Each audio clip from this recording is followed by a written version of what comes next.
Hello, I am Kevin Anderson, And I'm Adam Okada. and we are clinical educators and hosts of the Ask the Educator podcast, brought to you by Healthmark, a Getting a company. Are you a sterile processing technician, infection preventionist, or biomedical engineer? No matter your role, if you're involved in medical device processing, this podcast is for you. Our goal is to equip you with the knowledge and tools for excellence in medical device processing. Now let's get started. Hi there, welcome back to the Ask the Educator podcast. My name is Adam Okada. Our host, Kevin Anderson, can't be here today, but I am incredibly excited because we have a very special guest. Angie Holland is here to talk about Spanish speakers in sterile processing. Hi, Angie. Hi. Yep, I just wanted to get started with having you just explain a little about your background, how you got into sterile processing, and what were some of those challenges that you faced when you started in sterile processing. So I started in sterile processing back in 2000. I was a senior in high school. I went to a technical high school, and my shop was medical assisting. So there was an opening that came about, and they offered it to me. I didn't know what it was, but I knew it was walking distance from my house. So I was like, okay, I'll take this job. You know, one week I would go into sterile processing, and the next week I would go to school. So that's how I started. So I've been doing it since I was 17. Some of the challenges I found was, so being bilingual, I tend to have to translate a lot of things in my head as I go. And to pronounce things properly, I would find myself sounding them out in Spanish to be able to pronounce them. I would often not speak up because I was afraid to pronounce things wrong. So I think that's been one of the biggest challenges, even till this day, like being bilingual. I will struggle with Spanish and I will struggle with English, pronouncing things adequately.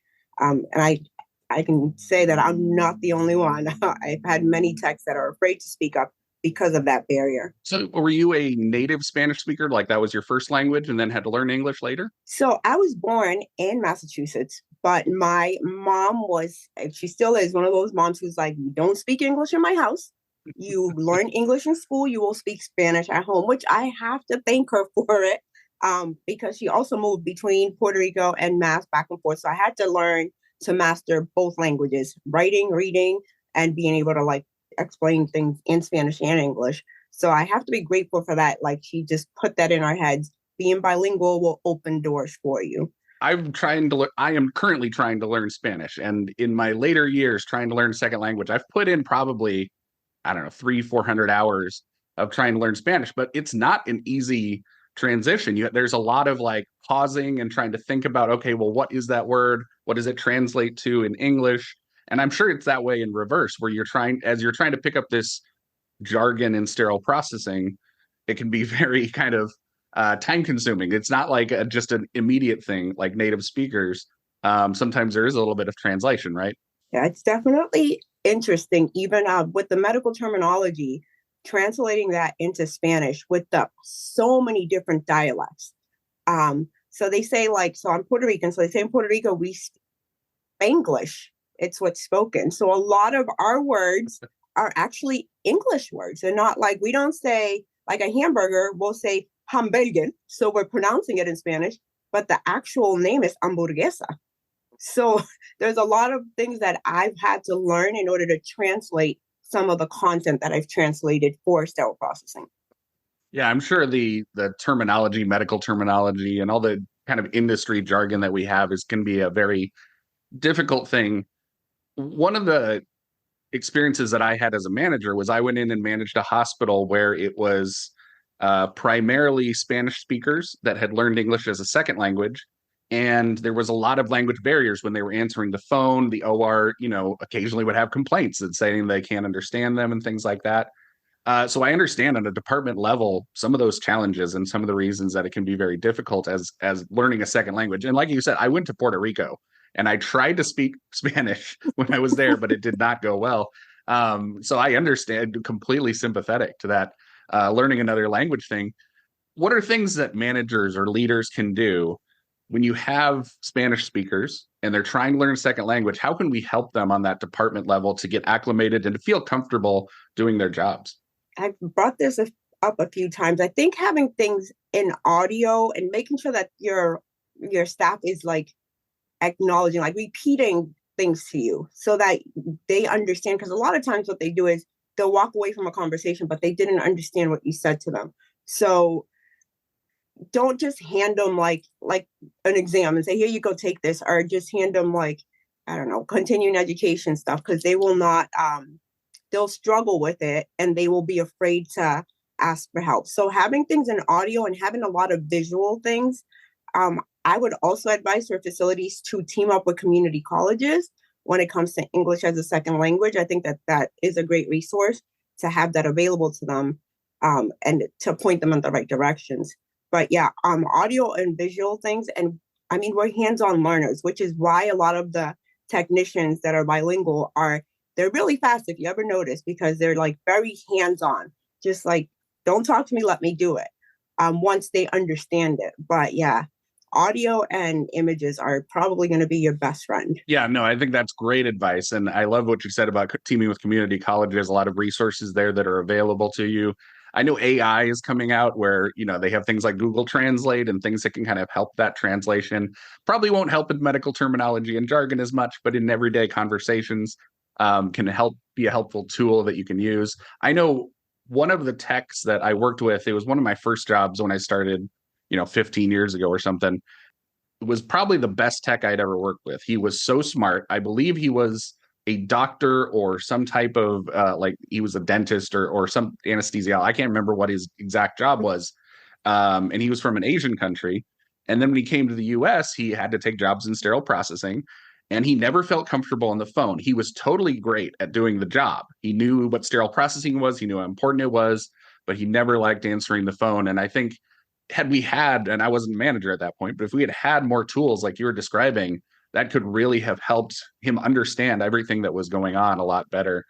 And that kind of brings me to my next question, which is, as an industry, we're really failing and we're really neglecting people that don't speak English as their first language, because everything is geared towards English and, American-born English speakers. What are things we could do as an industry to help just raise the level of quality for everyone? Spanish is the second most spoken language in the US. So I think my advice would be like having like schools that teach the program, like explain it in Spanish, still continue to teach it in English, but sometimes we need that explanation. I just passed my CIS, and when I sit to read these questions, I'm fluent in both, and I still struggle with the way that things are worded sometimes. So I would say doing a lot of these things explained in Spanish. And I know like I'm probably the only one who's translating a lot of this stuff, but I know I'm not the only Latina in the industry. So I was hoping to like open that door so other Hispanic people would start doing the same thing that I'm doing. Because the point is, I don't want to lose any more Spanish techs because they can't pass an exam. And that's why we're losing them. We're losing them because we're not providing resources for them that, can help them. And something as simple as having the exams in audio could assist. Just like you're trying to translate in your head, when somebody says it to you, it's easier than when you're reading it. Yeah. And again, that's great advice. I mean, that's not any like doing anything different, right? It's just having the exact same test, but offering an audio option. That's something that could easily be done. And even resources like for the manual and things like that could have audio resources. There's AI that can take text and turn it into audio now. So, I mean, all these are incredibly good ideas. Angie, is there anything else that you want to leave listeners with before we go on this topic? Because obviously you have a lot of experience with it and are kind of the resource in the industry, because really nobody else has stepped up to take the lead on this. And it's a huge percentage of our industry that's, being ignored, essentially. Right. So I think the best advice I could give, I struggled when I was a tech to speak up and to become a leader, but I knew that that's what I want, where I was aiming. So I just want to tell those Latinos out there, don't give up. Just because maybe you can't pronounce something right, there's still words I cannot pronounce, but just because you can't pronounce something or you don't understand the concept doesn't mean that you can't successfully be a leader in sterile processing. And I will, I'm not the only one, but I will always be here to help anybody that needs help. I will translate whatever needs to be translated. My goal is to see Latinos succeed in this industry and not give up. That's an incredible message. And everyone out there, please, if you are a Spanish speaker or if you have staff that are Spanish speakers, look up Angie Holland. She's on LinkedIn. She's all over social media. She's really the person in our industry that's taking the lead on this. And again, a neglected part of our industry that really, this is thousands of techs that we could be providing resources for that we're not. So thank you, Angie, for doing that. Thank you for being on the podcast. Thank you, everyone out there, for listening, and we'll see you next time. All opinions expressed on this episode are those of the presenters. This podcast is for informational purposes only. Before using any medical device, it's important to review the manufacturer's instructions for use and consult with a professional. For any questions or feedback, please reach out to us at asktheeducator@hmark.com.